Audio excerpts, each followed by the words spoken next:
Clap de fin du sommet des solutions pour une souveraineté alimentaire en Afrique. Durant 3 jours, des panels, des débats et des entretiens entre gouvernants ont rythmé Dakar 2. L'accélération de la mise en œuvre des zones spéciales de transformation agro-industrielle parmi les sujets de discussion. Occasion pour le Royaume de partager les expériences marocaines de développement des agropoles.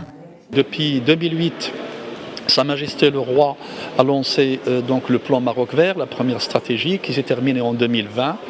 Et donc une nouvelle stratégie 2020 a été lancée, c'est la stratégie Génération Green. Et donc de manière globale, cette expérience très réussie et qui a transformé le paysage agricole marocain pour le rendre un secteur attractif pour l'investissement, un secteur qui vise et qui a mis en place les bases pour la durabilité des systèmes de production et pour également la sécurité alimentaire.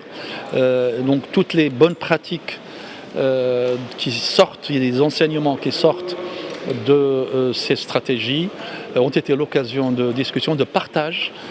Face au changement climatique et aux effets de la guerre en Ukraine avec leurs conséquences, l'objectif aujourd'hui est d'assurer la souveraineté alimentaire des pays du continent. À cet effet, la réussite de ce challenge doit passer par une synergie des actions.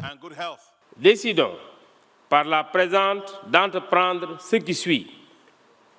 Finaliser l'élaboration des compacts nationaux pour l'alimentation et l'agriculture approuvés lors du sommet de Dakar 2, en collaboration avec les parties prenantes des pays, les partenaires au développement et les secteurs privés, afin de parvenir à la sécurité et à l'autosuffisance alimentaire. Le moment de rompre avec la dépendance vis-à-vis d'autres pays, parfois moins dotés en ressources, mais qui ont réussi à se rendre incontournables sur le marché mondial des produits alimentaires.